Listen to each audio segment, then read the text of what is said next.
Iran అనే country లేకుండా చేయాలి అనే ఉద్దేశంతో వాళ్ళు ఉన్నారు.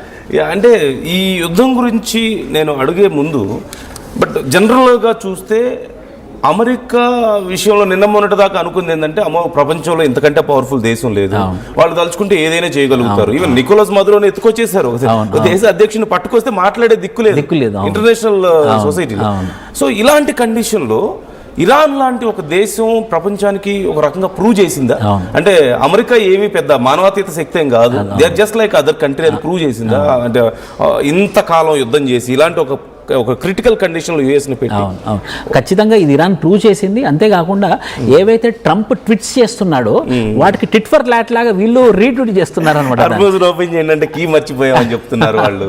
సో అంటే దీని ద్వారా నువ్వెంత అంటే నేనంత, నేను తగ్గేది లేదు. వెనుజువేలా లాగా నేను తగ్గను, ఇరాక్ లాగా నేను తగ్గను, దుబాయ్ లాగా నేను తగ్గను, చలో చూసుకుందాము అన్నంత విధంగా ఇరాన్ అయితే ముందుకు వస్తుందనంటే మనకు అర్థమవుతుంది. నెంబర్ 1. నెంబర్ 2, ఇరాన్ కూడా మన తక్కువ అంచనా వేయడానికి లేదండి. It's a civilised country. మనం అందరం ఇరాన్ అంటే ఏదో అనుకుంటాం కానీ తెలియక it's civilised disciplined country. And వాళ్ళకి మిజైల్ టెక్నాలజీ ఎంతో ఉంది, మిజైల్స్ నంబర్ పెంచుకున్నారు, అండర్ గ్రౌండ్ లో మిజైల్స్ ఉన్నాయి, ఎన్రిచ్మెంట్ ఆఫ్ యురేనియం చేస్తున్నారు వాళ్ళు. కానీ ఒకటే ఒక భయం ఏంటంటే అమెరికా దగ్గర ఇంత పవర్ ఉన్నటువంటి వాళ్ళు, వాళ్ళ దగ్గర మాత్రం న్యూక్లియర్ వెపన్ వస్తే మాత్రం ఇప్పటివరకు వాళ్ళు వేసేవాళ్ళే. కానీ ఖచ్చితంగా ఈ కాంటెక్స్ట్ లో మనం ఇంకోటి డిస్కషన్ చేయాలండి, ఏంటంటే nuclear energy, nuclear power, nuclear bomb. Israel nuclear bomb ఉంది, ఇండియాకి న్యూక్లియర్ బాంబ్ ఉంది, పాకిస్తాన్ న్యూక్లియర్ బాంబ్ ఉంది, యూఎస్ఏకి ఉంది, and P5 countries, permanent countries, United nations security కౌన్సిల్లో ఉన్నటువంటి కంట్రీస్ అన్నిటికి కూడా న్యూక్లియర్ బాంబ్స్ ఉన్నాయి. ఇరాన్ నేనంటే కూడా భయపడాలి అని చెప్పేసి అది న్యూక్లియర్ బాంబ్ తయారు చేయడానికి రెడీగా ఉందన్నమాట. సో ఇంత ఫాస్ట్గా యుఎస్ఏ ఇజ్రాయెల్ రెస్పాండ్ అవ్వడానికి కారణం, ఇజ్రాయెల్ మొండిగా యుద్ధం జరగాల్సింది అనడానికి కారణం ఏంటంటే కొంచెం వదిలేస్తే న్యూక్లియర్ బాంబ్ తయారు చేస్తారు వీళ్ళు. ఆల్రెడీ 60% వాళ్ళు ఎన్రిచ్మెంట్ అయిపోయారు, శుద్ధి చేసుకున్నారు 60%. సో ఆ 60% కనుక ఒకసారి 80% రీచ్ అయితే క్రిటికాలిటీ రీచ్ అవుతారు. క్రిటికాలిటీ అంటే అది బాంబుకి రెడీ అనమాట.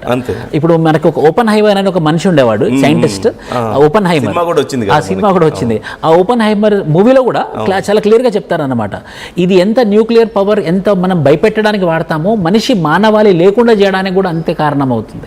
సో ఆ న్యూక్లియర్ పవర్ ఎక్కడ ఇరాన్కి వస్తుందేమో అని ఇజ్రాయెల్ భయం, ఆ న్యూక్లియర్ బాంబ్. అవును.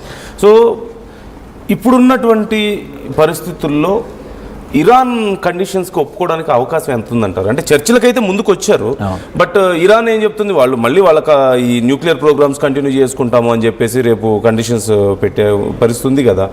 So what do you think, మీకు ఈ చర్చల తర్వాత ఇప్పుడు ఖచ్చితంగా యుద్ధాన్ని కంటిన్యూ చేయాలన్న ఆలోచనలో అమెరికా లేదు, ఇజ్రాయెల్ కోరుకుంటున్నప్పటికీ, అండ్ ఇరాన్ కూడా మేబీ ఫైట్కి రెడీ అంటే వీళ్ళు రెడీ అంటున్నారు తప్పితే of course they can't fight for ever కదా. సో ఇలాంటి పరిస్థితుల్లో ఇరాన్కి ఏమో ఖచ్చితంగా మాకు న్యూక్లియర్ ప్రోగ్రామ్ కంటిన్యూ చేయాలని చెప్పి ఒక రూల్ పెడుతుంది. సో అమెరికా దీనికి ఒప్పుకునే అవకాశం ఉంది, ఎందుకంటే అసలు దానికోసమే కదా యుద్ధం చేసింది. యుద్ధం జరిగేదే న్యూక్లియర్ బాంబు గురించి. అవును, ఖచ్చితంగా మేము న్యూక్లియర్ ఎన్రిచ్మెంట్ చేసుకుంటాము అని అంటే మాత్రం యుఎస్ఏ ఎట్టి పరిస్థితుల్లో ఒప్పుకోదు. ఎందుకనంటే అలా ఒప్పుకోకపోతే ఇరాన్ ఒప్పుకునే పరిస్థితి కనిపిస్తుంది. కానీ at the same time Iran ఏం ఆశిస్తుందనంటే వాళ్ళ ప్రజల గురించి ఒక నిమిషం ఆలోచిస్తుంది. అక్కడ కూడా ప్రైజెస్, ఫుడ్ ఏం దొరకని పరిస్థితి, సివిలియన్స్ చనిపోతున్నారు ఎంతో మంది. సో వాళ్ళ సివిలియన్స్ దృష్ట్యా ముందుకు వచ్చినా కూడా ఇజ్రాయెల్ మొండికేసింది కాబట్టి అసలు ఇరాన్ ఏమనాల్సింది అని అంటే, నేను చర్చలకు వస్తాను, మీరు కాదండి యుఎస్ఏ రావాల్సింది, ఇజ్రాయెల్ రావాలి. అసలు నాకు ఇజ్రాయెల్ గొడవతో మీరు మధ్యలో వచ్చారు, మీరు మధ్యలో చర్చలకు రావాల్సింది, ఇజ్రాయెల్ నేను చర్చలో కూర్చోవాలని చెప్పాల్సింది. అంటే ట్రంప్ కండిషనే కొంచెం గందరగోళంగా ఉన్నట్టుంది. ఇరాన్ ఇజ్రాయెల్ ఎప్పటి నుంచో కొట్టుకుంటున్నారు, వాళ్ళ మధ్యలో మళ్ళీ ఇజ్రాయెల్తో కలిసి వెళ్ళి ఇప్పుడు ఇజ్రాయెల్ ఆపలేక, ఇరాన్ మీద యుద్ధం కంటిన్యూ చేయలేక ఆల్రెడీ లక్షల కోట్ల సంపద ఆవిరైపోయి వాళ్ళ ఫ్రెండ్స్ మిత్ర దేశాలన్నిటి మీద, అరబ్ దేశాల మీద దాడులు జరిగి, సో ఎటు కాని పరిస్థితి అయిపోయింది ఇప్పుడు అమెరికా పరిస్థితి. So do you think America అంటే డాలర్ వాల్యూ పెరుగుతుంది ఒక పక్క, బట్ అమెరికా లాస్ ఎలా చూడొచ్చు మనం ఈ పరిస్థితుల్లో? అమెరికా లాస్ మనం ఇన్ఫ్లేషన్ ద్వారానే చూడొచ్చు. ఒక ఆయిల్ 120% పెరిగిందండి యునైటెడ్ స్టేట్స్ ఆఫ్ అమెరికాలో. గ్యాసోలిన్ అని అంటారు అక్కడ, గ్యాసోలిన్ పర్సన్స్ 140% పెరిగింది. అక్కడ కూడా GDP, Indian international monetary fund వాళ్ళకి 2026 ఇప్పుడు ఏదైతే యుద్ధం జరుగుతుందో మార్చ్ ఫిబ్రవరి నుండి 6% జీడిపి ఎస్టిమేట్ చేస్తే ఇప్పుడు -1%కి వచ్చింది. జీడిపి గ్రోత్ పడిపోయింది యునైటెడ్ స్టేట్స్ ఆఫ్ అమెరికాలో. వాళ్ళ డాలర్ కూడా క్షీణిస్తుంది. భారతదేశంతో పోల్చుకుంటే వాళ్ళది బలం అవుతుంది, కానీ వాళ్ళ డాలర్ తోని పోల్చుకుంటే, ఇంతకుముందుతో పోల్చుకుంటే క్షీణిస్తుంది. మనం ప్రీవియస్గా పోల్చుకోవాలి కదా. అమెరికాలో ప్రీవియస్ డాలర్తో పోల్చుకుంటేనేమో క్షీణిస్తుంది, డాలర్ ఇండియాతో పోల్చుకుంటే మనం క్షీణిస్తున్నాం. బట్ వాళ్ళ కంట్రీలో వాళ్ళు బ్యాక్వర్డ్ అయిపోతున్నారు. ఓకే ఓకే, మన రూపాయితో పోల్చుకుంటే వాళ్ళు బలపడుతున్నారు, అక్కడ వాళ్ళకి అప్పటి వరకు ఉన్న స్ట్రెంత్ తో పోల్చుకుంటే వాళ్ళు క్షీణిస్తున్నారు వాళ్ళు. సో వాళ్ళ ఎకానమీ పడిపోతుంది. సో అందుకే ఇది అమెరికా ఒక ఉద్దేశం. ఇక్కడ మీరు ముందుగా అన్నట్టు మరి ఇందులో పాకిస్తాన్ యొక్క రోల్ ఏంటి? We must discuss about it.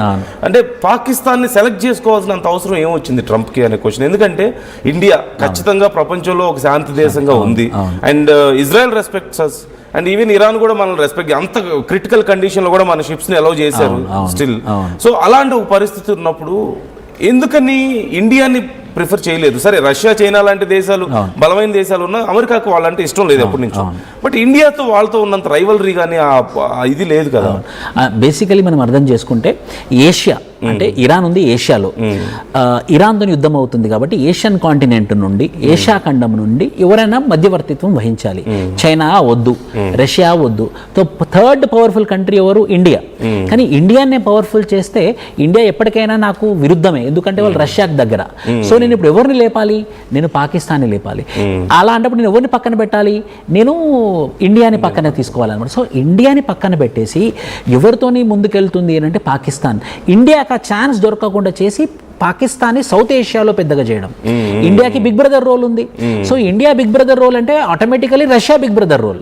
So Russia India ఒకటి అంటే ఆటోమేటికలీ రష్యాకి పవర్ ఇస్తున్నా. సో రష్యాకి నాకు పవర్ ఇవ్వడం ఇష్టం లేదు కాబట్టి నా సన్నిహితుడైనటువంటి పాకిస్తాన్కే ఇస్తాను అని ఒక ప్లాన్ చేసి, ఒక డ్రామా, ఒక ప్లాన్ చేసి, సో నేను చెప్పినట్టు నువ్వు వినాలి, చర్చలు నా విధంగానే జరగాలి, నేను చెప్తాను స్క్రిప్ట్, ఆ స్క్రిప్ట్ ప్రకారంగా డ్రాఫ్ట్ మెసేజ్ చూసాం కదా డైరెక్ట్ గా వాళ్ళ ప్రధాని చేసినటువంటి ట్వీట్ డ్రాఫ్ట్ మెసేజ్ వచ్చేసింది కదా డైరెక్ట్ గా. సో ఎంత ప్రాక్టికల్ గా వాళ్ళని ఫాలో అవుతున్నారు అనడానికి ఇది ఒక ఎగ్జాంపుల్. ఇంకో ఎగ్జాంపుల్ అండి, ఇప్పటి వరకంట ఒక జనరల్, ఒక వేరే దేశానికి సంబంధించిన జనరల్ ఒక యునైటెడ్ స్టేట్స్ ఆఫ్ అమెరికా ప్రెసిడెంట్తో లంచ్ చేయలేదు. కానీ అసీం మునీర్ ఒక్కడే, అతను ఒక్కడికే అవకాశం వచ్చిందంట ప్రెసిడెంట్తోని డిన్నర్ చేసేటటువంటి అవకాశం. ఎందుకు ఇవ్వాలి అంటే ఒక పప్పెట్ కాబట్టి, కాపీ పేస్ట్ చేస్తాడు కాబట్టి, అదే డ్రాఫ్ట్ వాడతాడు కాబట్టి, మీరు ఏం స్క్రిప్ట్ రాసిస్తే నేను అదే మాట్లాడతాను కాబట్టి. సో వాళ్ళకి ఇండియాని కౌంటర్ చేయడానికి పాకిస్తాన్ వాడుతున్నారు అంతే.